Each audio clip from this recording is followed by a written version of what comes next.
Hello toi, je te souhaite la bienvenue sur le podcast Femme Médecine. Je suis Émilie JP, maman comblée de 5 jolies têtes brunes, chef d'entreprise et praticienne de bien-être depuis plus de 10 ans. J'ai pour ambition d'aider les femmes à réduire leur charge mentale, à développer leur confiance en elles, mais surtout à s'aimer. Je te partage mes découvertes, mes lectures et mes écoutes sur la condition féminine. Je te délivre mes connaissances sur les médecines douces que j'étudie. Je t'aiguille sur nos mécanismes et nos différents états féminins. Je t'invite à la découverte de ta magie personnelle. Trop contente de te retrouver après une petite pause due à un problème technique au niveau de mes enregistrements de podcast.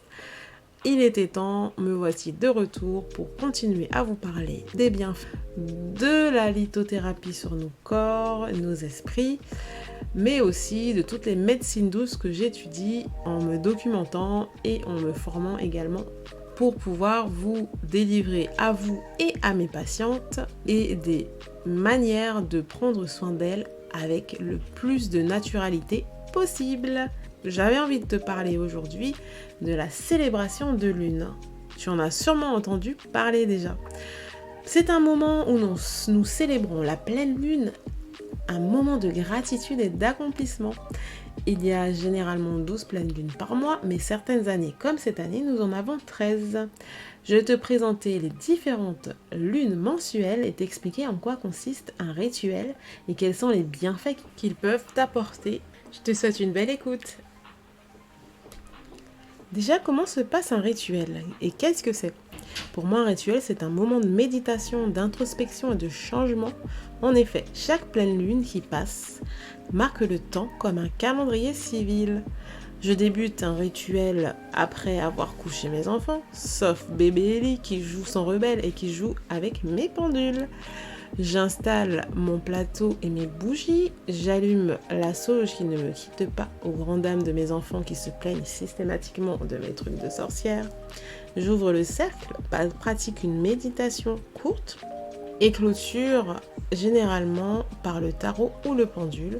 Et pour finir, j'ai créé un rituel personnel dans lequel je vais écrire sur un papier tous les doutes, les stress et les soucis qui me pourrissent un peu la vie au moment du rituel et je vais en profiter pour les faire disparaître en fumée dans mon petit chaudron qui me permet de pouvoir brûler toutes ces petites contrariétés du quotidien.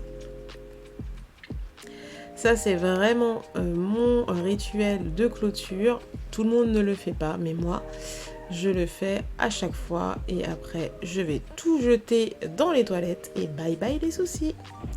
Alors maintenant, je vais te parler des 12 lunes qui chacune ont une signification et un rôle dans le cycle du temps. La lune de janvier est celle du loup.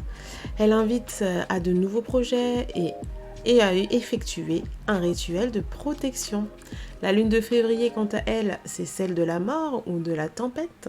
Elle symbolise le renouveau et elle t'incite à effectuer un rituel de purification et de libérer le négatif dans ta vie. La lune de Mars, elle, est la lune de verre ou la lune chaste. Elle symbolise le succès et l'espoir. On t'invite donc à faire un rituel de bénédiction qui permet de pouvoir réaliser les projets que tu avais mis en place en janvier au moment de la lune du loup. La lune d'avril, celle de la semence ou d'œuf, est la lune de la fertilité et de la croissance. Donc, c'est le moment de faire un rituel de croissance, mais aussi c'est le moment de passer à l'action. La lune de mai est la lune des fleurs. Elle symbolise la romance et elle va t'inviter à faire un rituel de santé et d'amour. La lune de juin est celle des amoureux ou la lune rose. Celle-ci va t'inviter à effectuer un rituel de force. C'est la dernière justement qui a été effectuée la semaine dernière où j'ai pratiqué donc mon rituel de lune à la maison. La lune de juillet est celle de la lune des prés ou des bénédictions. C'est la lune du renouveau et du succès. Elle t'invite donc à faire un rituel de prospérité. La lune du mois d'août est la lune des herbes ou d'orge. C'est le moment de l'abondance des cultures, donc on est au moment où on va pouvoir faire un rituel d'abondance. La lune de septembre ou la lune des moissons est celle aussi des chasseurs. Beaucoup de choses pour le mois de septembre. Donc c'est une lune de protection et elle va te permettre de créer un rituel de protection, de prospérité et d'abondance également. Mais c'est aussi une lune d'équilibre. La lune d'octobre, la lune de sang ou des feuilles. Alors celle-ci, c'est une lune qui va plutôt avoir accès sur la spiritualité, Et donc elle va t'inviter à créer un rituel d'introspection et de divination. La lune de novembre, quant à elle, la lune de neige ou de deuil, symbolise les liens familiaux et elle va t'inviter à créer un rituel d'ancrage. La lune de décembre, elle, est la lune du chêne ou la lune froide. Elle symbolise l'espoir et le changement. Elle va t'inviter à faire un rituel de guérison. Donc les lunes sont, comme je le disais au début de cet épisode, un marqueur de temps. Pour moi, les pleines lunes sont un formidable calendrier qui nous permet et de voir et de marquer les saisons, mais aussi le temps qui passe. Elles nous permettent également de pouvoir créer des rituels d'ancrage, de prospérité, de protection. Et c'est vraiment un moment où on peut célébrer la beauté également de la nature. Comme je le dis assez régulièrement, toutes les saisons sont magnifiques, donc il faut les célébrer. Alors si tu veux en savoir un peu plus sur les différents rituels de lune, car du coup je t'ai lu succinctement les différentes lunes avec leurs bienfaits et aussi quel type de rituel tu pouvais effectuer à ce moment-là, mais tu as un peu plus d'informations dans la littérature que je t'invite à lire, comme mon livre fétiche qui est toujours le petit livre des rituels magiques aux éditions Nouvelles Énergies.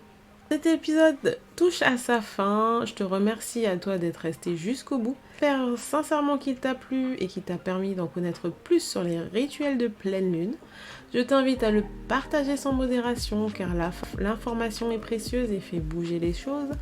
J'ai très envie de connaître ton avis sur cet épisode, alors commente-le et je te répondrai.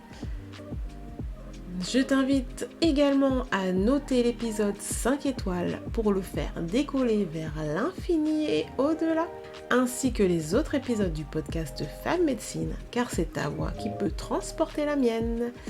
Je te dis à très vite dans un autre épisode. En attendant, prends soin de toi et de ceux que tu aimes et surtout, vis une vie pleine de magie.